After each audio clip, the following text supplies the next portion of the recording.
Sa wakas, nakauwi na rin kami ng bahay. Sobrang pagod, guys. Yun ba namang umahon kami doon kahapon ng umaga. Ngayon lang kami nakauwi. Ayan ang kamay ko pa ulingin pa. Hindi pa ako nakakapag linis ng katawan ko. Dahil sa kitay na initan sa paghahango ng uling. Kailangan mamaya na tayo nito maliligo. Ayan. Kararating lang namin, guys. Grabe, sobrang gutom. Gutom at pagod. Nakakahaplay. Tapos ang uling namin ay hindi umabot sa 5 sako. Ang kalkulasyon kasi namin doon ay hindi bababa sa 5 sako, tataas pa sa 5 sako. Kaso nakuha namin ay aabutin naman siguro kulang-kulang na 5 sako yun. Ayan. Yan pang kamay ko, guys. Puro uling pa ako. Ayan. Dahil sa kita gutom, tamang-tama yung dating ng spaghetti ng kapitbahay. Ayan, kain tayo, guys. Grabe, sobrang ang pag-uuling, guys, hindi birong hirap. Dahil sa, ayun, nagalaw na tuloy.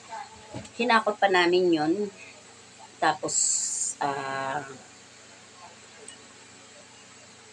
ang ginawa namin nun, hinati-hati pa namin para hindi siya masyadong mahaba. Tapos, tinahoba namin, hakot ng pantahob, hakot ng lupa. Kaya sabi lang, ang pag-uuling hindi gawang biro. Talagang kung tutuusin ay lugi sa trabaho, sa sobrang pagod, puyat. Halos magdamag na walang tulog dahil nga sa pagbabantay. Dahil kapag pinabayaan mo yon ay talaga namang kapag nagbutas ay ang butas pa yata ng aking ilong ay puro ulit pa. Ayan. Tayo mag-kukot-kot muna ng butas ng ilong natin dahil ayan, baka puro uling pa hanggang sa butas ng ating ilong ay puro alikabok ng uling. Ayan. Ayan yung aking naging kabahagi sa ayan. Asan ba? Ito. Ay, mali. Teka. Ayan. Papakita ko sa inyo yung aking kabahaging ulo.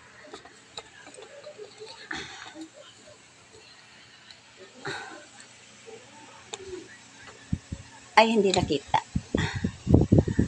Asan ba? Ay, madilim kasi. Masulo. Ayan, papakita ko sana yung aking kabahagi na napapunta sa akin. Sabi lang, naman, kulang-kulang 2 sako din naman yan. Kaya kahit papano, yung pagpapagod namin, ilang araw din namang hindi ako mamumroblema ng aming igagatong. Grabe, sobrang mahal ngayon ng uling, kaya naisipan na rin namin mag-uling doon, sinamantala namin dahil nga sa bali ng jolat. Bali ng jolat ko, guys. Dahil meron nga mga nagpapawerso doon, nagsabi kami na kami ay hihingi ng ulingin. Buti naman at kami ay binigyan nung pinakang parang katiwala doon. Kaso nga, last na pag-uuling namin doon sa pinag-ulingan namin dahil ayaw nung may-ari. Kaya ang gagawin namin, yun namang mga costaneras na yung malapit sa tabihan ng boundaryhan nung dati naming alagaan ay abot doon yung pinawerso. Yun ang ibinigay sa amin na pwede namin ulit hakutin. Tapos, dito na kami mag-uuling sa dati naming alagaan nung kami mga bata pa, yung dating alagaan ng aming mga magulang. Doon na kami magsasalang ng uling. Medyo malayo-layo na nga lang sa tubig. Kaya kami kapag medyo malayo-layo ang kukuhanan namin ng tubig. Pero okay lang. Basta ang na lang nun, ang isipin na lang namin, yung hindi na kami bibili ng uling, pagod na lang ang magiging puhunan namin. Dahil yung mga ibinigay sa aming mga costaneras doon ay kasakdalan ay talagang marami-rami pa rin. Katawan lang namin ang susuko. doon sa paghahakot. Ay yung aming nga mga balikat siguro may kalyo na sa kahahakot sa kahahakot ng kahoy. Meron pa kasing ibinigay sa amin dito diyan sa una-unahan lang namin diyan.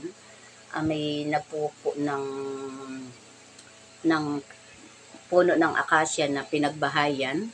Kaya yung puno ng akasya ay binigay na sa amin. At yun ang hinakot namin nung nakaraang linggo. Ay dinala na namin naman dyan sa may una-unahan lang nitong aming bahay. Doon sa medyo malayo-layo sa bahay para doon namin ulingin.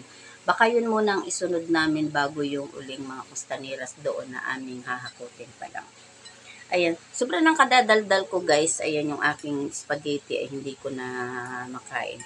Ayan, kita'y nagutom dahil nga sa kararating lang natin galing pag-uuling. Ayan, kain tayo guys.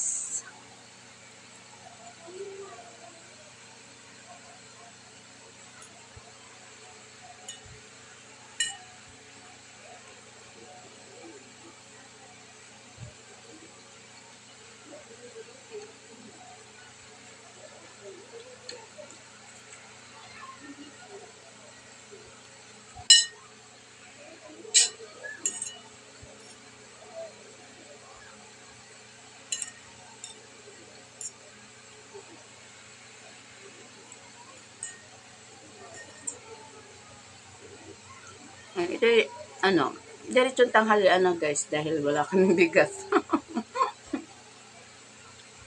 Sobrang pagtitipid ko dahil wala naman talagang titipirin. Okay na tong pananghalian ko, hindi na ako kakain ng tanghalian para makatipid kahit papaano.